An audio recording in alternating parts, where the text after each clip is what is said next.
চাউল সেই আলুগুটি এই হালধি পেকেটটো দিয়াটো কৰ্মৰ কাণ্ড, এইফালে 10,000 টকা দিব পৰাটো আকৌ কি ঈশ্বৰৰ কাণ্ড। আৰু ভগ্নীৰ মাজত যদি বিবাহ হয় সন্তান জন্ম হ'বনে নহ'ব কওকচোন? বোলে সমান অধিকাৰ, চবকে আমি সমান বুলি ভাবোঁ। নোৱাৰে আপুনি সমান বুলি ভাবিব। নিজৰ পত্নীৰ প্ৰতি যিটো ভাৱ সেইটো মাতৃৰ প্ৰতি একেটা নি? নিজৰ মাতৃৰ প্ৰতি যিটো ভাৱ পত্নীৰ প্ৰতি একেটা ভাৱ কৰিব পাৰিব জানো? এজন শুদ্ধ ভক্তৰ আশ্ৰয়, তাৰ পাছতহে গুৰুৰ আশ্ৰয়, তাৰ পাছতহে ইষ্টদেৱৰ আশ্ৰয়। প্ৰথম ভক্ত মাধ্যম। সেইকাৰণে গ্ৰাহ তৰি যাব পাৰিলে, নহ'লে লক্ষ্মীদেৱে সুধিছিলে নহয়, তোমাক মাতিছিলে গজেন্দ্ৰইহে, তুমি গজেন্দ্ৰক উদ্ধাৰ কৰিলা, গ্ৰাহক কেলৈ কৰিলা? গ্ৰাহেতো তোমাক মতা নাছিলে, কোনো কালত গ্ৰাহে তোমাৰ ভক্তি কৰা নাছিলে। বোলো আইও, যিজনে মোক মাতিলে সেইজনকতো মই নিবই লাগিব। যিজনে মোৰ ভকতৰ চৰণত ধৰি আছে তেওঁক কেনেকৈ এৰি থৈ আহিম? ভকতৰ চৰণত ধৰি আছিল নহয়। এইটোকে কয় তুলসীৰ লগত কল্পতৰুৰ মুক্তি। ভক্তৰ চৰণত ধৰিলে নিজৰ গুণ বৈশিষ্ট্য নাথাকিলেও তৰি যোৱাৰ সুযোগটো থাকে, হয়নে? সেইবাবে ভগৱন্তক পাহৰিলোঁ, ভাগৱতক পাহৰিলোঁ, ভক্তক পাহৰিব নালাগে।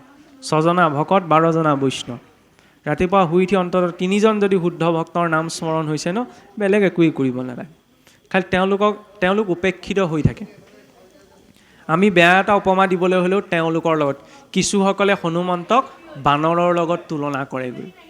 এই গা ধোৱা নোধোৱালৈ কথা এটা আছে, কৈছে আৰু শুনিবলৈও পাব পাৰে, মই নাম ক'ব বিচৰা নাই। কিমান উচ্চ কোটিৰ ভক্ত। নাৰদদেৱক আমাৰতো ইজনে সিজনৰ কথা যদি লগাই দিয়ে তেতিয়া তুতকীয়া বুলি কৈ দিয়ে। ভাওনাত বচনো মাতি দিয়ে কিছু জেগাত। ইমান শ্ৰেষ্ঠ উচ্চ কোটিৰ এজন ভক্ত, কি বুলি কৈ দিছে? আৰে ভক্তটো ঈশ্বৰেও ক্ষমা কৰিব নোৱাৰে। যিজনৰ ভয়ত গোটেই দেৱী দেৱতাসকলৰ ভয়ত থৰথৰকৈ কঁপি থাকিব লাগে। মই দেখি দুৰ্বাসা, অকণমান যদি ভুল হয় চিধাই অভিশাপ দিম, সেইখেই আৰু বজাৰ। সেইজন তেতিয়া কাৰ ভয়ত ত্ৰিভুৱন ভ্ৰমি ফুৰিব লগা হৈছিল নহয়? কাৰ ওচৰলৈ যাব লগা হৈছিল? মহাৰাজ অম্বৰীষৰ ওচৰলৈ। এজন ভক্তটো পিছত নাৰায়ণেও কৰিলে, মই নোৱাৰোঁ সুদৰ্শনক ৰাখিব, যোৱা ভক্তৰ ওচৰলৈ যোৱা, হয়নে নহয়? আমি এইসকলেই ভকত নহয়, আমাতকৈ বহুত উচ্চ পৰ্যায়ৰ ভক্ত আছে। গতিকে তেওঁলোকৰ প্ৰতি সন্মানটো লাগে। নহ'লেতো কেতিয়াবা অলিয়ে গলিয়ে নাৰদদেৱকো মানুহে উৎপাদন কৰি দিয়ে। মানুহজনৰ নামটো লওঁতে আমি শ্ৰী আমুক বুলি লওঁ, তেতিয়াহ'লে সেইসকলৰ নামটো লওঁতে প্ৰত্যক্ষ ৰূপত উচ্চাৰণ কৰি দিওঁ, বেয়া কথা ন? আৰু সম্বোধনতো সন্মানটো লাগে, তেতিয়াহে ভাৱটো প্ৰকাশ পায়। প্ৰত্যক্ষ ৰূপত তেওঁলোকৰ নামো ল'ব নালাগে। কোনোবাই বেয়া পাব পাৰে, সেইটোনো কি ডাঙৰ কথা? ডাঙৰ কথা ন? আজি মানুহ এজনক যদি ডাইৰেক্ট নামটো কৈ দিয়ে 10জনৰ আগত, তেতিয়া তেওঁ বেয়া পায়, এনেকৈ কেলৈ ক'লে? পিছত দা, হয়নে, ককাইদেউ, জ্যেষ্ঠজন, শুনিবলৈ ভাল লাগে। মানুহজনে সেইটো কণ্ডিশ্যন, তেওঁলোকৰ স্থিতিটো। সেইকাৰণে সম্বোধনতো সংস্কাৰ লাগে। লংকাৰ অধিপতি ৰাৱণক যেতিয়া গালি পাৰিবলৈ গৈছিল, হনুমন্তই ঢেৰ গালি পাৰিব পাৰিলেহেঁতেন।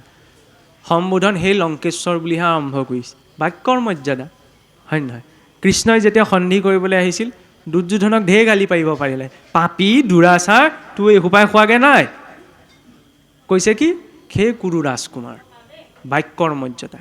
আমাৰতো কুকু মেকুবাহে আৰম্ভ কৰিলোহেঁতেন। পাৰ্থক্যটো সেইখিনিতে ৰৈ যায়। ভক্তি বুলি ক'লে বহুত ডাঙৰ কথা নহয়, হয়নে? বাক্য, অন্ন, ব্যৱহাৰ, এই তিনিটাত যদি সংস্কাৰটো থাকে, বেলেগকৈ কৰিবলৈ নাথাকে। এই তিনিওটাৰ সংস্কাৰহে ব্যক্তিক বিনয়ী কৰে। একচিত্তে মাধৱত কৰিয়া ভকতি তেবে তান নিৰ্মল নিশ্চল ভৈলামতি। একচিত্তে, দুটা চিত্ত নহয়, আমাৰ আগত বহুত চিত্ত, আমাৰ এটা চিত্ত নহয়, হয়নে নাই? কৃষ্ণ বুলি কৈছোঁ, মনত ভাবিও আছোঁ, আপোনাৰ লগতো কথা পাতি আছোঁ চকুৰ আকাৰ ইঙিতে, এইটো এটা চিত্ত নহয়, এইটো 3টা চিত্ত। ইয়াত আকৌ এটা চিত্ৰৰ কথাহে কৈছে, হয়নে নহয়? সেইকাৰণে কায় মনোবাক্য বুলি কয়, বোলে শৰীৰটো আছে ঠিকেই আছে, মুখেৰে কৈছা ঠিকে, মনটোও চিন্তা কৰে, কাৰণ মনৰ অনুসাৰেহে গতি পায় ন। ইয়ং ইয়ং ভাৱ স্মৰণি নিত্যম তজ্জয়ন্তে কলেবৰং তং তমেৱতি কন্তে সদা তৎ ভাৱ ভাবিত। এতিয়াতো আখৰা কৰি থকা হৈছে, কেতিয়াবা আকৌ আখৰাবিলাক ভালকৈ কৰিলেও ভাওনাৰ দিনা কি হয় জানেনে? দৰ্শকবিলাক যেতিয়া বেছি দেখা যায়, সেই বচন পাহৰি থকা যায়, আগৰ খা পাছত ওলাই যায়, পাছৰ খা আগত ওলাই যায়। এতিয়াও আখৰা কৰি থকা হৈছে পাকে পকাৰে, হয় নহয়? তেতিয়া আকৌ অডিয়েঞ্চ এইসকল নাথাকে নহয়, এইসকলটো লাগি থাকিব সকাম খোৱাত। আগতে ক'বলৈ টান লাগে আৰু, কৈছোঁ আৰু, আগতে যেতিয়া পিতৃ মাতৃ মানে ঢুকায়, আমিও দেখা নাই, জ্যেষ্ঠসকলৰ মুখতহে শুনিছোঁ, পুত্ৰই বোলে পানীকণ খাবলৈ হ'লেও বোৱতী নদীৰ ডিঙিলৈ এডিঙিলৈকে নামি খাব লাগে। মানে ইমান অনুতাপ, পিতৃ মাতৃ মহাগুৰু নিপাত হ'ল, এতিয়া কেতিয়া ৰৌ মাছৰ চকল খাবলৈ পাম কৰি থাকে, হয়নে নহয়? ধৈৰ্য নাথাকে নহয়। নাম হওক নহওক, মুঠতে ভোজ হ'ব লাগে, আজৰি হ'ব লাগে, সেইটো মেণ্টেলিটি। তেনেকৈ নহয়। পিতৃ মাতৃ মহাগুৰু নিপাত হ'লে পুত্ৰই কেনেকুৱা এটা পৰ্যায়ত গৈছিল। মই এতিয়া এইটো ক'ব বিচৰা নাই যে তেনেকুৱা এটা পৰ্যায়লৈ যাওক, অন্ততঃ ধৈৰ্য, হয়নে নহয়? অনুতাপৰ বাবেওতো অকণমান সময় লাগে, হয়নে? 2-3 দিনতে চব আজৰি হৈ যায় নি? নহয়, আমাৰ 3 দিনতে আজৰি হৈ যায় নহয়, আমাৰ 10 দিনতে আজৰি হৈ যায় নহয়। আজৰি হৈ যায় মানে টানতহে আছিলা। পিতৃ মাতৃ যে ঢুকাই গ'ল, এইকণ যে পালন কৰি আছিলা, মানে বহুত নকৰিলে নহয় কাৰণে আছিলা, স্বৰূপটো ওলাই পৰিছে নাই পোৱা, হয় নে নহয়? আমি শলাগ ল'ব নোৱাৰোঁ, তাত জেঠীটোহে শলাগ ল'ব পাৰে, নোৱাৰোঁ, কাৰণ আমাৰ সেইটোৱে চলি আছে ন। সেইটো নহয়, মই লগতে এইটো ক'ব বিচৰা নাই কোনে কেইদিনত কি সকাম পাতিছে ইত্যাদি তেনেকৈ কৈছে। কেইদিনত পাতিছে সেইটো মই ক'বলৈ নাযাওঁ, আচল কথা তাৰ আঁৰৰ দৰ্শনটো কি সেইটো লাগে ন। তেতিয়া আপুনি তেওঁ প্ৰস্তুত হৈ যাব। নহ'লে নহয় অকণমান চমুৱাব লাগে, পাৰিলে আৰু 2 কি এদিনতে যদি কৰিব পাৰিলে আমাৰ মানুহেতো তেতিয়াও কৰিলেহেঁতেন, খোলা কথা। এতিয়া নোৱাৰে আৰু ইমান চমুৱাব, সেইকাৰণে যেনে তেনে আৰু এটা পইণ্টত ৰৈ দিয়ে, উপায় নাই। আৰু ইমানখিনি দি থৈ গৈছে, হয়নে নহয়? আটাইতকৈ ডাঙৰ বস্তুটো হৈছে শৰীৰটো, অকণমানটোতো লাগে কিবা এটা। বোলে জীয়াই থাকোঁতে একো নকৰিলে মৰাৰ পাছত কিয় কৰিব লাগে? মৰাৰ পাছত এইকাৰণেই কৰিব লাগে যাতে উঠি অহা চামে দেখে জীয়াই থাকোঁতে একো কৰিব নোৱাৰিলে, এতিয়া মৰা থাকে মাটিলৈতো আহিব পৰা নাই, সেইকাৰণে জীয়াই থাকোঁতে সেইটো শিক্ষা দিব লাগে, ইমানখিনি কৰা যায়। এতিয়া চাওক, এই বিধি বিধানখিনি এইকাৰণে আছে যাতে মনটো অকণমান নিৰ্মল হয়। মন নিৰ্মল কেৱল মানে ভাল কথা শুনিলেই নহয়, যেতিয়া প্ৰেক্টিকেলি সেই বস্তুটো নাহে নহয় বিষয়বিলাক, তেতিয়া মন নিৰ্মল হ'ব নোৱাৰে। এইবিলাক হৈছে প্ৰেক্টিকেল, সন্মুখী হ'লেহে বিষয়টোৰ গুৰুত্বতাটো বুজা যায়, নহয় জানো? তেতিয়া কি হৈছিল?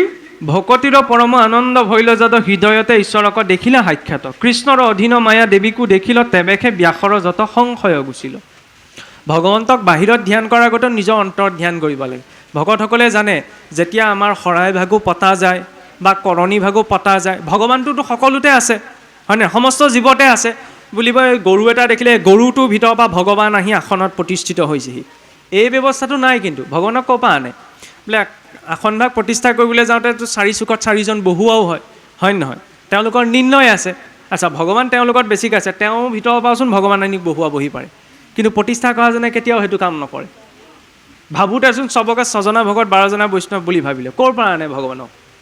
নিজৰ অন্তৰৰ পৰা, নিজৰ হৃদয় পদ্মৰ পৰা, অষ্টদল পদ্মৰ পৰা বাছ কৰি সন্মুখত প্ৰতিষ্ঠা কৰে। কাৰণ ভগৱান ক'ত আছে? মোৰ ভিতৰ। ইয়াত ভক্ত আৰু ভগৱানৰ কামহে। ভজন আৰু ভোজন সেইবাবে নীৰৱে হ'ব লাগে। ভোজন যিদৰে নীৰৱে, ভজনো নীৰৱে। এইটো নহয় যে ভজনত কোনে কি কৰিছে, কোনে কিমান কি কৰিছে সেইটো কোনোবাই জানিব, সেইটো সদায় গোপনকৈ ৰাখিব লাগে।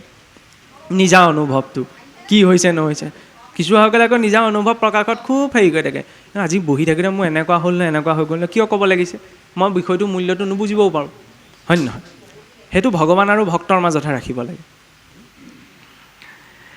হৃদয়তে ঈশ্বৰক দেখিলা সাক্ষাৎ, তেতিয়া ব্যাসদেৱে নিজৰ হৃদয়তে ঈশ্বৰক দৰ্শন কৰিছে। কাৰণ ঈশ্বৰক প্ৰথমতে চিন্তা কৰি লৈছে ন, চিন্তা কৰাৰ পাছতহে তেওঁ মুখৰ পৰা বাণী ওলাইছে। প্ৰথম ৰূপটো বহুৱাব লাগিব। হিয়াৰ মাজে নামৰ ভাণ্ডাৰ মুখে বাজ হয়, ইয়াত নাম নাথাকিলে কেনেকৈ ল'ম? অমূৰ্তক নাম যাৰ নাহিকে আকাৰ, নাম অমূৰ্তক ঈশ্বৰৰ মূৰ্তি, ক'ত প্ৰকাশ পাব? নিজৰ হৃদ পদ্মত। ভৈলা কৃতকৃত্য ভকতিৰ প্ৰসাদত দেখাইলা প্ৰমাণ জ্ঞান ভকতি জিমত। এতিয়া এই কথাটো ধুনীয়া যে জ্ঞান আমাক লাগে, কিন্তু ভক্তিযুক্ত জ্ঞান লাগে। ভক্তিবিহীন জ্ঞানে জীৱৰ কল্যাণ কৰিব নোৱাৰে, হয় নে নহয়? ভক্তিহীন জ্ঞানযোগ যিজনে আচলে, নাহি একো ফলত তাত দুখ কৰি মৰে। মৎস্য আশা কৰে যেন বিস্তীৰ জলত, সুধা জ্ঞানযোগ সখী সেহি মত। বৰষুণৰ পানীত মাছ ওলাব আশা কৰাটো ভুল ন, বৰষুণৰ পানীত মাছ ওলাই নি? ঠিক তেনেদৰে যি জ্ঞানত ভক্তি নাই, সেই জ্ঞানেও জীৱৰ কিবা কল্যাণ কৰে বুলি ভাবিব নালাগে। কাৰণ জ্ঞান আছে ন, চিগাৰেটটো খালে কি হ'ব? স্বাস্থ্যৰ কাৰণে বেয়া, হ'লেও শিক্ষিত হৈ পেলাই খায়গৈ ন। মানে জ্ঞান আছে, ভক্তিটো নাই, হয় নহয়? ইফালে আকৌ ডিজেলৰ ইঞ্জিনটোত যদি পেট্ৰলৰ ইঞ্জিনত যদি ডিজেল মিক্স কৰি বেচিবলৈ হয়, তেতিয়া আকৌ পূৰা হাই এলাৰ্ট। এইফালে কি ভৰাইছে? সৰু কথা ন, সেইবিলাক প্ৰথমতে ঈশ্বৰে দিয়া বস্তুটো মূল্যটো বুজিব লাগিব। ঈশ্বৰে দিয়া উপহাৰটো হৈছে শৰীৰটো। শৰীৰটো মূল্য বুজিলে ঈশ্বৰৰ মূল্য আপোনা আপুনি আহি যায়। এইটো আকৌ ঘূৰি নাহে নহয়। সৃষ্টিখনো ধ্বংস হোৱাৰ পিছত আকৌ নতুনকৈ হ'ব, কিন্তু এই শৰীৰটো এদিন গুচি যোৱাৰ পিছত পুনশ্চ আকৌ ঘূৰি নাহে। সেইকাৰণে মাধ্যম এইটোৱেই। এইটো হৈছে সাঁকো, যাৰ জৰিয়তে আমি ঈশ্বৰৰ প্ৰাপ্তিৰ বাবে সেই সাঁকোডাল নিৰ্মাণ কৰিব পাৰোঁ, সংসাৰ আৰু তেওঁৰ মাজত থকা পাৰ্থক্যটো দূৰকৰণৰ বাবে, নহয়নে?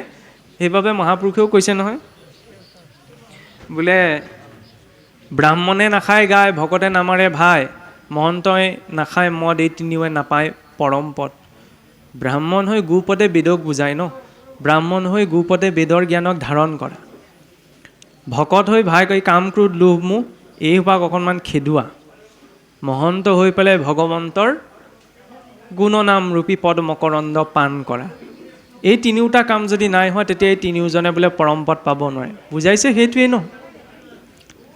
মহন্ত শব্দে ভগৱন্তৰ গুণনাম শ্ৰৱণ কীৰ্তনত ৰতি, ইন্দ্ৰিয়বিলাক সংযম আৰু কাম ক্ৰোধ লোভ মোহক অকণমান মাৰপিট কৰি হ'লেও ঘৰখনৰ পৰা খেদাই পঠিওৱা, সেইজন ভক্ত। এবে শুনা ভকতিৰ মহিমা সকল, নালাগে বিলম্ব অতি শীঘ্ৰে সাধে ফল। ভক্তিৰ আটাইতকৈ ডাঙৰ এইটো এটা প্লাছ পইণ্ট, ভক্তিয়ে বোলে পটককৈ কাম কৰে, হয় নহয়? কুকাৰ দিয়া মাত্ৰকৈ হুইচেল মাৰিলেই আৰু চৰুটোতহে লৰাই থাকিব লাগে। ভক্তি কুকাৰৰ নিচিনা।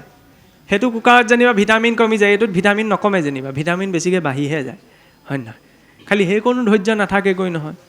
কুকাৰ দিলে এতিয়া সিজি যায়, কিন্তু কুকাৰ দিয়াৰ আগমুহূৰ্তলৈ বোলে চাউলকেইটা ধুব লাগিব, এই ধোৱাখনো এলাহ লাগিছে নহয়। মানে কি, ঈশ্বৰত যেতিয়া সমৰ্পণ হৈ যায়, তেতিয়া তেওঁৰ পালন কৰিবলৈ বুজিবলৈ একো বাকী নাথাকেগৈ। কিন্তু সমৰ্পণৰ আগমুহূৰ্তত যিটো প্ৰস্তুতিকৰণ, সেই প্ৰস্তুতিকৰণত অকণমান সমস্যা আছে। খেতিটো কৰিব লাগিব, ধানকেইটা বনাব লাগিব, চাউলকেইটা ধুব লাগিব, জাৰিব লাগিব, পাত্ৰটোত পানীখিনি লৈ তাৰপিছত কুকাৰত দিব, তাৰপিছতে একেটা চিটিতে সিজিব, হয়নে নহয়? তাৰ আগমুহূৰ্তৰ পদ্ধতিটো এনেই হৈ নাযায় নহয়। গতিকে গাটো তিয়াব লাগিব, ৰাতিপুৱা উঠিব লাগিব, হয়নে নহয়? ধুতিখন মই পিন্ধিব লাগিব, নামঘৰলৈ আহিব লাগিব, তাৰপিছত নাম ল'ব, লোৱাৰ লগে লগে কাম হৈ গ'ল। কপিল বচনে আৰু লৌকিক প্ৰমাণ, কহিলন্ত কপিলে মাতৃৰ বিদ্যমান। এতিয়া ভক্তিত যে অল্পতেই সৰ্বকাৰ্য সিদ্ধি হয়, তাৰ প্ৰমাণ দিবলৈ গৈ ইয়াত কাৰ প্ৰসংগ কোৱা হৈছে? ভগৱান কপিল দেৱৰ। ভগৱান কপিলে তৃতীয় স্কন্ধত মাতৃ দেৱহূতিক যি কৈছিল, সেই সম্পৰ্কে কোৱা গৈছে যে আছে মনুষ্যৰ ইন্দ্ৰিয়ৰ বৃত্তি যত, অযত্নে প্ৰৱৰ্তে যেন নানা বিষয়ত। মানুহৰ যিবিলাক ইন্দ্ৰিয় প্ৰবৃত্তি আছে, এই ইন্দ্ৰিয়ৰ প্ৰবৃত্তিবিলাক অযত্নে, বিনা চেষ্টাটোতো বিষয়ত ৰত হৈ যায়।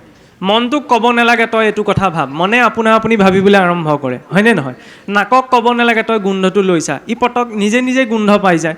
চকুটোক ক'ব নালাগে তই এইটো চা এইটো নাচা, চকুৰে আপোনা আপুনি দৃশ্য দৰ্শন কৰে, হয়নে নহয়? গতিকে অনিচ্ছা সত্ত্বেও ইন্দ্ৰিয়বিলাকৰ প্ৰবৃত্তি এনেকুৱা যে বিনা যত্নত, বিনা প্ৰচেষ্টাটো ই বিষয়ত ৰত হৈ যায়। সেইমতে ইন্দ্ৰিয়ৰ বৃত্তি নিৰন্তৰে বিষয়ক এৰিয়াক বিষ্ণুত ৰতি কৰে। যিদৰে বিনা যত্নত, অনিচ্ছা সত্ত্বেও ইন্দ্ৰিয়বিলাক বিষয়মুখী হৈ যায়, ঠিক তেনেদৰে ইন্দ্ৰিয়ৰ যি বৃত্তি, ইন্দ্ৰিয়ৰ বৃত্তিটো কি? মানে ইন্দ্ৰিয়বিলাক কাৰ উদ্দেশ্যে দিয়া গৈছে? কাণখন বোলে কথা শুনিবলৈ, হয়নে নহয়? মুখখনে কথা ক'বলৈ, জিভাখনে সোৱাদ ল'বলৈ, নহয় জানো? ইন্দ্ৰিয়বিলাক সেইখিনি বৃত্তিৰ বাবে দিয়া নাই জানো? ইন্দ্ৰিয়, দেৱতা আৰু বিষয় তিনিওটা সংযুক্ত হৈ আছে। ঠিক তেনেদৰে যেতিয়া ব্যক্তিজন ভক্তিপৰায়ণ হয় ন, তেতিয়া ইন্দ্ৰিয়বিলাকক নিৰ্দেশনা দিব নালাগে যে তই আমুকটো কৰ। তেতিয়া কাণখন হৰি কথা শ্ৰৱণত, মুখে হৰি কথা কথনত, ভৰি দুটাই হৰি ক্ষেত্ৰ গমনত, জিহ্বাই শৰীৰ প্ৰসাদ আস্বাদনত আপোনা আপুনি ৰত হৈ যায়। তাক নিৰ্দেশনা দিবগৈ নালাগে। যাৰ অভ্যাস আছে তেওঁ কি কৰিব? তেওঁ অসৎ স্থানত গৈ মুখৰ পৰা কৃষ্ণ শব্দটি ওলাব, নহয়নে? আৰু যাৰ অভ্যাস নাই, সৎ স্থানত গৈ পটককৈ বেয়া মাতটো ওলাব, তেতিয়া ক'ব ইছৰাম কৃষ্ণ পটককৈ ওলাই গ'ল, বেয়া নাপাব দেই। অভ্যাস, হয় নহয়? অভ্যাসৰ জৰিয়তেহে সকলো হয়। নকৰে কামনা ভগতিক তেজিয়ান, তাকে বোলে ভাগৱতী ভগতি প্ৰধান। ভাগৱত ভক্তি কি? যেতিয়া ভক্তিৰ ব্যক্তিৰেকে ভগৱন্তৰ ওচৰত আৰু একো লিপ্সা প্ৰকাশ কৰা নাযায়, সেয়াই হৈছে ভাগৱত ভক্তি। এতিয়া সেই ভাগৱত ভক্তিৰ বাবে ইন্দ্ৰিয়ৰ বৃত্তিসমূহক কেনেকৈ উপদেশ দিয়া গৈছে তাক চাওক।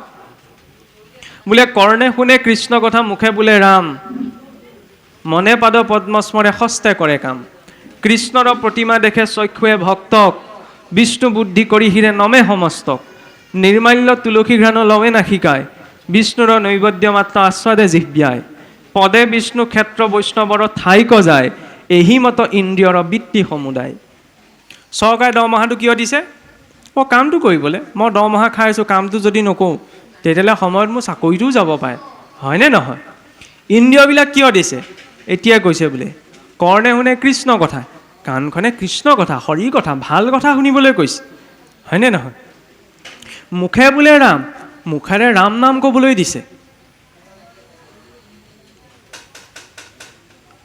নাৰদদেৱক এবাৰ ব্ৰহ্মাদেৱে সুধিছিল যে যুগ যুগান্তৰৰ পুণ্যৰ বলত জীৱই মনুষ্য ৰূপত জন্মগ্ৰহণ কৰিবলৈ পায়, আৰু মনুষ্য জন্মটো দুৰ্লভ হৈছে মানুহ হৈ পেলাই মুক্তি পোৱাটো, মুক্তিতকৈ দুৰ্লভ হৈছে সৎসংগ পোৱাটো। কিন্তু সৎসংগ পায়ো যদি জীৱত তৰিব নোৱাৰে তেতিয়াহ'লে সেইটো আটাইতকৈ ডাঙৰ দুৰ্ভাগ্য বোলে। অহোভাগ্যম অহোভাগ্যম অহোভাগ্যম পুনঃ পুনঃ যস্মাৎ শ্ৰী ৰঘুত্তম নাম কলু কলমচনা আসনম। যে তিনিবাৰ অহোভাগ্য কৈছে, ভবাতকৈ অধিক যেতিয়া পোৱা যায় তেতিয়া সেইটো মানে পৰম ভাগ্য, কিন্তু নভবা নিচিন্তাকৈ যেতিয়া বহুত কিবা এটা পাই যোৱা যায় সেইটো অহোভাগ্য। অহোভাগ্য বুলি কেতিয়া কোৱা গৈছে? কেৱল সৎসংগ প্ৰাপ্তিতে নহয়, সৎসংগত প্ৰাপ্তি কৰাৰ পাছত যদি তেওঁ কৃষ্ণৰ নামত ৰতি উপজিছে, এইটো নহয় কিন্তু সৎসংগলৈ গ'ল বুলিয়ে তেওঁ ঈশ্বৰৰ নামত যে ৰতি উপজিব, নহয়নে? সৎসংগলৈ গৈও উভতি অহা উদাহৰণ বহুত আছে। তাত গৈ বহাটোও ডাঙৰ কথা নহয়, তালৈ কি ভাৱ লৈ গৈছে সেইটো ডাঙৰ কথা। মোকলৈ গৈছিলোঁ বোলে ভালকৈ প্ৰসাদ এটাও মুখত দিবলৈ নাপালোঁ। তেওঁ সৎসংগলৈ গৈছে ন, কিন্তু তেওঁ অবজেকশ্যনটো ক'ত ৰৈ গ'লগৈ? এই খাবলৈ পোৱা নোপোৱাত, হয়নে নহয়? খোৱা বস্তুটো মই ঘৰতো যোগাৰ কৰি ল'ব পাৰিম, তাত সেইটো উদ্দেশ্য হ'ব নালাগে, নহয় জানো? কেতিয়াবাতো প্ৰসাদৰ পাতখনক লৈও কিবা অকণমান সমস্যা হৈ যায়, মানুহৰ কথাহে। ঘৰমূলি ভাগ নিদিবলৈ হ'লে মৰিলে আৰু নিদিলে বুলিব মোক, সেইটো নহয় ন। ঘৰমূলি ভাগটো কিয় দিছে? কোনোবা এজন আহিব পৰা নাই, অতিথি এজনো আহিব পাৰে, মই খোৱা পাতৰ পৰা দিয়া সম্ভৱ নহয়, হয়নে নহয়? সেইকাৰণে ভকতজনক ঘৰমূলি ভাগটো দিয়ে, হয়নে? তাত যি ৰূপত পাইছে, আমাৰটোতো ক'ব নাপায় আৰু এইখিনিকে দিলে মানে প্ৰসাদ হৈ নাথাকেগৈ, প্ৰসাদৰ পৰিমাণটো কম হ'ব লাগে। অৱশ্যে আগতে অলপমান সৰহকৈ দিয়াৰো এটা মানে উদ্দেশ্য আছিল, সেইটো নৎসাত কৰিব নোৱাৰি। কাৰণ যিসকল উদাসীন ভকত আছিল, উদাসীন ভকতটো বুলি এতিয়াহে ক'ম, আগতে যেন নামতিজনে এতিয়া যেতিয়া গোটেই দিনটো নামখাৰৰ কাৰণে তেওঁ কোনোবা এখন ৰাজহুৱা স্থানতেই হওক গৃহতেই আহে, গোটেই দিনটোতো গুচি যায়, হয়নে নহয়? তেওঁতো এটা পৰিয়াল আছে, হয়নে নহয়? এই পৰিয়ালটোৰ কাৰণে কি কৰিব? আজিতো নামখাৰ গাঁৱতে ঈশ্বৰ ভক্তি হৈছে, কিন্তু নামখাৰততো তেওঁ আজিৰ দিনটো বেলেগ কৰ্ম স্থগিত হৈছে। গতিকে তেওঁৰ অৰ্থে মানে ভোজনীটো যে দিয়া যায়, ক'বলৈ গ'লে কিছুৱে আকৌ সেইটোকো কৰ্মকাণ্ড দেখেগৈ, হয় নহয়? এইকেইটা চাউল, সেই আলুগুটি, এই হালধি পেকেটটো দিয়াটো কৰ্মকাণ্ড, এইফালে 10,000 টকা দিব পৰাটো আকৌ কি? ঈশ্বৰৰ কাণ্ড। এইবোৰ অদৰকাৰী কথা। এইকাৰণেই দিয়া যায় কাৰণ তেওঁ দিনটো লাগিলে চবকে দিব পৰা নাযায়, সেইকাৰণে দায়িত্বত থকাজনক সাধ্য অনুসাৰে চবকে দিব পাৰিলেতো ভালেই, সেইকাৰণে তেওঁৰ অৰ্থে দিয়া যায়। কিন্তু এইটো নহয় যে সৰহকৈ দিয়ক আৰু ইয়াত দিয়ক আৰু দিয়ক আৰু মুঠি দিয়ক আকৌ, এইটো নহয়। চবেই ব্যৱস্থা কৰি ল'ব পাৰে, নহ'লে ঘৰলৈ গৈ সেইকেইটা প্ৰসাদ হৈ নাথাকেগৈ নহয়, থাকিব জানো? দাইল বনাই খাব লাগিব, পকৰি বনাই খাব, মিক্সাৰ বনাই খাব, খায় ন মানুহে। বোলে প্ৰসাদৰ দালি বনাই নি? হে, ভাদ মাহততো কথা নাই, শুকুৱাই দমে দমে। এফালে বৈকুণ্ঠৰ প্ৰসাদ, আনফালে কি আচৰণ কৰিলোঁ, হয়নে নহয়? বাহিৰত পূৰা কিৰিলি চলি আছে আৰু ইয়াত আহিলেতো হাঁহিটো প্ৰকাশ কৰিব পৰা নাই, সেইটো বৰ ডাঙৰ সমস্যা। এইটোও মৰ্যাদা আকৌ, হয়নে নহয়? হাঁহিটো আহিছে, বেয়াও লাগে, যিটো মুখেৰে যে একো কোৱা নাই, এইটো শিকাবলগীয়া নাই হোৱা নহয়, আপোনা আপুনি হৈছে। কিয় আপোনা আপুনি হৈছে? এইটো সংস্কাৰ, হয়নে নহয়? মুখে বোলে ৰাম, মনে পাদ পদ্মস্মৰে, মনটো কিয় দিলে? ঈশ্বৰৰ চৰণ যুগল চিন্তা কৰাৰ বাবে। ঈশ্বৰৰ চৰণ যুগলত ঢেৰ কাম আছে, হয় নাই? ধ্বজাও বজা যাব, অংকুশ পংকজ পঞ্চচিহ্ন তেওঁৰ চৰণত আছে ন, পঞ্চমুক্তি আছে। সেইবাবে তেওঁৰ চৰণ চিন্তা কৰিবলৈ বোলে মনটো দিয়া গৈছে। মানুহজনক গালি পাৰি থকা মানুহজনৰ ভিতৰতো যদি ভগৱানক দেখিছে তেতিয়াহ'লে ভালেই কথা, ভগৱানকে গালি দিছে, হয় নহয়? গালি দিলেও দিছে, অন্ততঃ অকণমান এটা মৰ্যাদাত থাকিব। আপুনি আপোনাৰ শত্ৰু, আপুনি আপোনাৰ বন্ধু এনেই কোৱা নাই নহয়, হয় নে নহয়? ময়ে মোক গালি দিছোঁ, ময়ে মোক প্ৰশংসা কৰিছোঁ, চব নিজৰ ভিতৰতে চলি আছে। মহাৰাজ ভৰতে গৈছিল, যেতিয়া হিন্দু ৰাজক দোলাখনত লৈ গৈছিল, এইজনে বৰ হেলু ধুলুকৈ গৈ থাকে।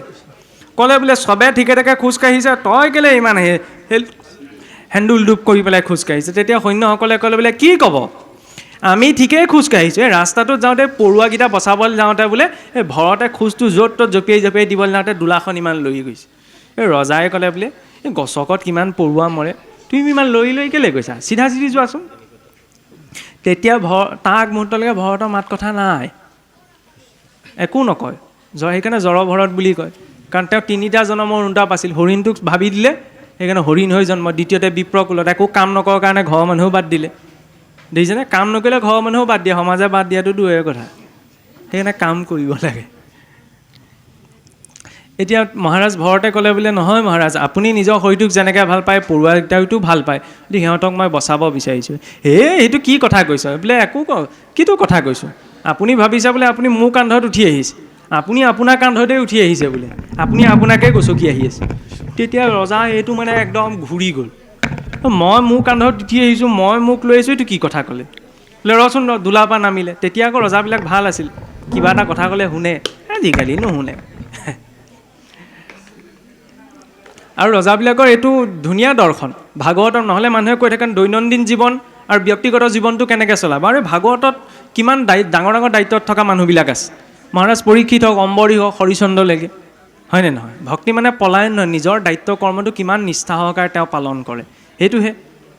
প্ৰতিটো কৰ্মকে ঈশ্বৰ ভক্তিলৈ ৰূপান্তৰ কৰিব পাৰি যদি তাত শুদ্ধতাটো নিষ্ঠাটো জড়িত হয়। আচ্ছা, বাৰু যাই হওক। তেতিয়া মহাৰাজ হিন্দু ৰাজক ভৰতে বুজাবলৈ ধৰিলে যে আপোনাৰ ভিতৰতো একে আত্মাই আছে, মোৰ ভিতৰতো একে, পৰুৱাটোৰ ভিতৰতো একে। তেতিয়াহ'লে কোন কাৰ কান্ধত উঠি আহিছে?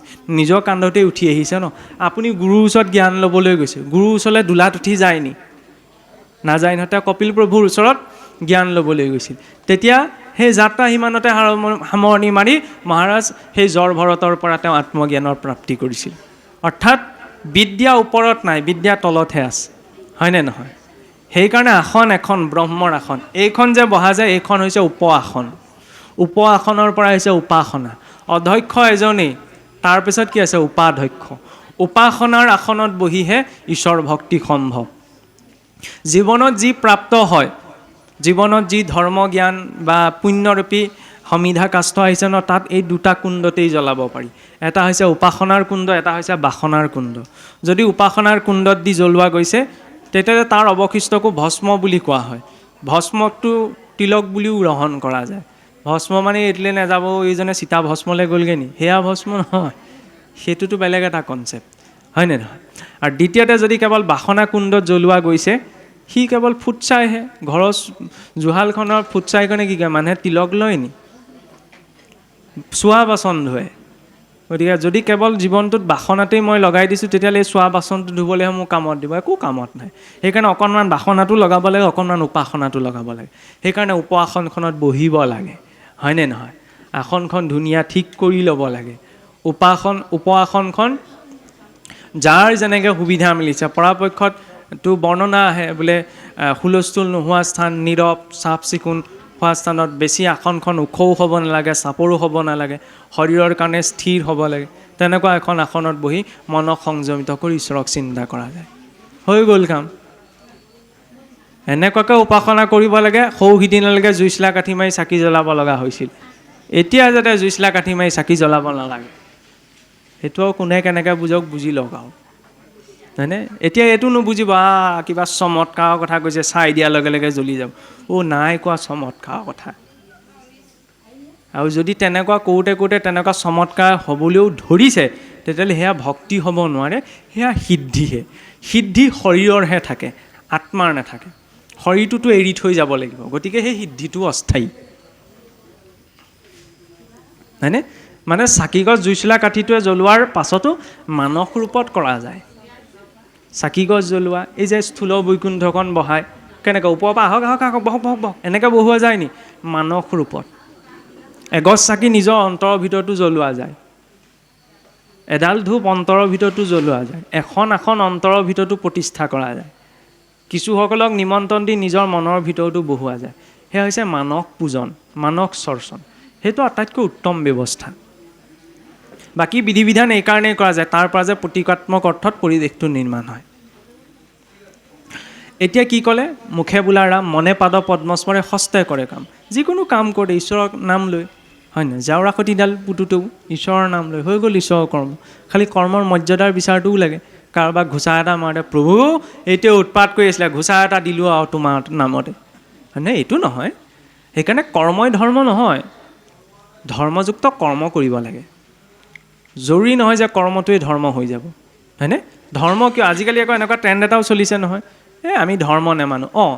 এই কথাটো কিয় আহিছে জানেনে? আজিকালি বহুতে যে কয় আমি ধৰ্ম নামানো। কোন ধৰ্ম নামানে? যি ধৰ্মৰ কথা ক'বলৈ যাওঁতে যুক্তি তৰ্কক উপেক্ষা কৰা যায়, প্ৰশ্ন কৰিবলৈ বাধা দিয়া যায়, নহয়নে? কেৱল আমি কৰি আছোঁ কৰিব লাগিব এই বুলিয়ে কৈ থৈ দিয়া হয়, সেই ধৰ্ম নামানে।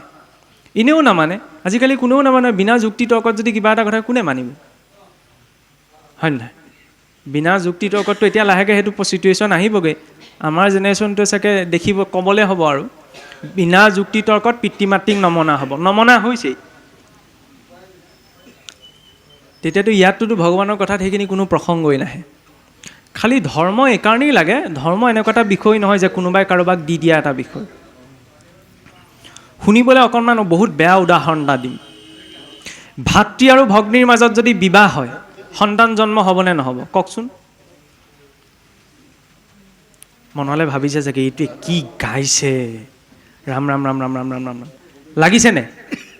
মনলৈ অকণমান হ'লেও শুনাৰ লগে লগে অকণমান নিতস্তত ভাৱ এটাতো আহিছে, হয় নহয়? এইবিলাক কথা শুনিব লাগে। বেয়া মাতটো শুনে নহয়, বেয়া মাতটো ওলায় নহয়, এইবিলাক কথা ওলালে। এই যে কোনে বাধা দিছে? ক'তোতো লিখি থোৱা নাই, আমিতো এইটো কোৱা নাই ক'ত লিখা আছে। মনটোৱে যে অসহজ ভাৱ এটা আহিছে, এয়াইতো ধৰ্ম, যি এটা সংস্কাৰৰ মাজত ৰাখিছে, হয়নে? বোলে চবকে মই সমান বুলি ভাবোঁ, চব সমান। আজিৰ যুগত নহয় সমান, চবকে সমান কোনেও কৰিব নোৱাৰে। কেনেকৈ সমান? এইটোতো বহুত ডাঙৰ মিছকনচেপশ্যন। বোলে সমান অধিকাৰ, চবকে আমি সমান বুলি ভাবোঁ। নোৱাৰে আপুনি সমান বুলি ভাবিব। নিজৰ পত্নীৰ প্ৰতি যিটো ভাৱ, সেইটো মাতৃৰ প্ৰতি একেটা নি? নিজৰ মাতৃৰ প্ৰতি যিটো ভাৱ, পত্নীৰ প্ৰতি একেটা ভাৱ কৰিব পাৰিব জানো? নোৱাৰে ন।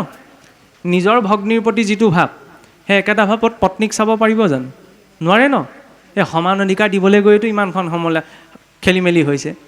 ভগ্নী বয়সীয়াকো পত্নী ভাৱত গুচি গৈছে, হয় নহয়? ক'বলৈ গ'লে কিছুমান কথা ওলাই যায় আৰু মৰ্যাদা আছে। ভগ্নী ভগ্নীয়ে, পত্নী পত্নীয়ে, মাতৃ মাতৃয়ে, পিতৃ পিতৃয়ে, জ্যেষ্ঠ জ্যেষ্ঠই। সমানতা নাই, অসমানতা আছে। অসমানতাত সন্তুলন আছে। সমানতা তেতিয়া আমি ক'ব পাৰোঁ যে সকলোৰে ভিতৰত এক আত্মাই আছে নহয়, তেতিয়াহ'লে ভাতৃ ভগ্নী সদাচাৰী ব্যৱচাৰী চবৰে ভিতৰতে একমাত্ৰা আছে, এক আত্মাই আছে, তেতিয়াহ'লে ঠিক আছে, হয়নে? কিন্তু সমানতাৰ অৰ্থ এইটো নহয় যে শৰীৰ ভিত্তিক আমি চবকে সমান কৰিব পাৰিম। নোৱাৰে সমান কৰিব। কোনে কৰিব পাৰিব? তেতিয়াতো ৰাষ্ট্ৰপতি আসনখনতো ৰাষ্ট্ৰপতি নালাগে, ডি চি চকীখনত গৈ সাধাৰণ মানুহ এজন গৈ বহি দেখুৱাওক গৈছোঁ। ডি চিও বাদে দিয়ক, অ' চি চকীখনত গৈ বহি দেখুৱাওক গৈছোঁ। বোলে সমান অধিকাৰ, আপোনাৰ ভিতৰতো যি আত্মা আছে মোৰ ভিতৰত আছে, ময়ো বহিম। পাগল বুলি ক'ব ন। চবৰে বিচাৰ আছে, চবৰে স্থানবিলাক বেলেগ বেলেগ। খালি সেইটো বিভেদৰ বাবে দিয়া হোৱা নাই, ক্লেৰিফিকেশ্যনৰ বাবে দিয়া গৈছে। বৈষ্ণৱ মাৰ্গততো এইটো পিক লেভেলত চোৱা হয়। বৈষ্ণৱনাম যথাশম্ভু বুলি কয় ন, মহাদেৱক পৰম বৈষ্ণৱ বুলি কোৱা যায়। কিয় কোৱা যায়? সৰু উদাহৰণ এটা দিছোঁ, এই কথাৰ সৈতে সম্পৰ্কিত। সকলোৱে জানে সতীৰ দেহ ত্যাগৰ কথা, হয় নহয়? বোলে দক্ষই বিচৰা নাছিল, পিছত বিবাহ হৈ গ'ল আৰু যজ্ঞ পাতিলে, মহাদেৱক নামাতিলে, সতী আহি ওলালেহি।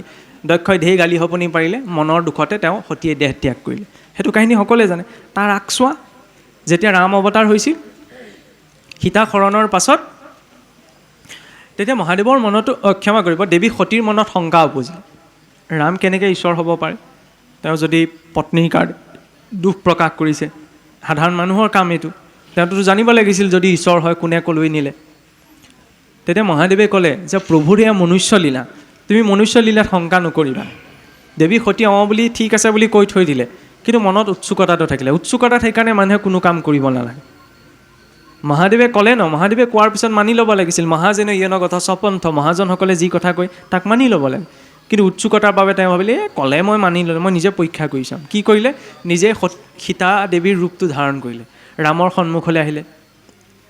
লক্ষ্মণে চিনি নাপালে, কিন্তু ভগৱান ৰামে দেখাৰ লগে লগে চিনি পালে। চিনি পাই পেলাই ক'লে বোলে প্ৰণাম সতী দেৱী, কি উদ্দেশ্যত তুমি এই স্থানলৈ আগমন কৰিলা? সম্পূৰ্ণ দেৱী সীতাৰ ৰূপতেই গৈছিল। ভগৱান ৰামে দেখাৰ লগে লগে চিনি পালে যে সেয়া সীতা নহয়, সতীহে। তেতিয়া দেৱী সতীয়ে নিজৰ পৰিচয় দিলে যে প্ৰভু, মোৰ ভুল হৈছিল, মই তোমাক পৰীক্ষা কৰিবলৈ আহিছিলোঁ। তুমি যেতিয়া দেখাৰ লগে লগে মই সীতাৰ স্বৰূপটো ধাৰণ কৰি অহাৰ পাছতো তুমি মোক চিনি পালা, মোৰ এতিয়া শংকা নাই আৰু তুমি যে সাধাৰণ মনুষ্য নহয়। উভতি গ'ল, মহাদেৱক ক'লেগৈ যে প্ৰভু, মই আজি অকণমান ভুল এটা কৰিলোঁ। বোলে কি ভুল কৰিলা? মই শ্ৰীৰামক পৰীক্ষা কৰিবলৈ গৈছিলোঁ। কি পৰীক্ষা কৰিবলৈ গৈছিলা? বোলে মই ৰামৰ পৰীক্ষা কৰিবলৈ যাতে সীতাৰ ৰূপটো ধাৰণ কৰি গৈছিলোঁ, কিন্তু মোক দেখাৰ লগে লগে শ্ৰীৰামে চিনি পালে। এতিয়া আৰু মোৰ মনত শংকা নাই যে ৰাম সাধাৰণ মানুহ। তেতিয়া মহাদেৱে গালি পাৰিব, দুখোজ পিছুৱাই গৈ আঁঠু লৈ ল'লে। বোলে প্ৰভু কি কাম কৰিছে? আপুনি মোৰ সন্মুখত কিয় আঁঠু লৈছে? বোলে দেৱী বৰ ডাঙৰ কাম কৰিলে। কি হ'ল? যাক মই আৰাধ্য জননী বুলি ভাবোঁ, তুমি মোৰ মাতৃৰ স্বৰূপটো গ্ৰহণ কৰিলা। গতিকে মই এতিয়া তোমাৰ এই শৰীৰটোৰ প্ৰতি পত্নী ভাৱ কৰা সম্ভৱ নহয়, তুমি এই শৰীৰ ত্যাগ কৰা। এই শিৱ দক্ষৰ বিৰুদ্ধৰ জৰিয়তে সতীৰ দেহ ত্যাগ। মহাদেৱৰ বৈষ্ণৱত্ব ইমান, কি ডাঙৰ কথানো, ৰূপটো ল'লে যেনিবা, হয় নহয়? ইমান চেঞ্চিটিভ। আৰু এতিয়া চাওক, চবতে চব হৈ যায়। সেইটোতো সমস্যা। সমান নহয়, চব বেলেগ বেলেগ। যিজনৰ স্থিতি, যিজনৰ বৈশিষ্ট্য, যিজনৰ চৰিত্ৰ, যিজনৰ যিটো সম্পৰ্ক, সেইটো সম্পৰ্কতে ৰখা প্ৰয়োজন, নহয়নে? সেইটো মৰ্যাদাৰ বাবে। য'ত আমি চব একেলগ কৰি পেলাওঁ তাত মৰ্যাদাৰ হানি হৈ যায়।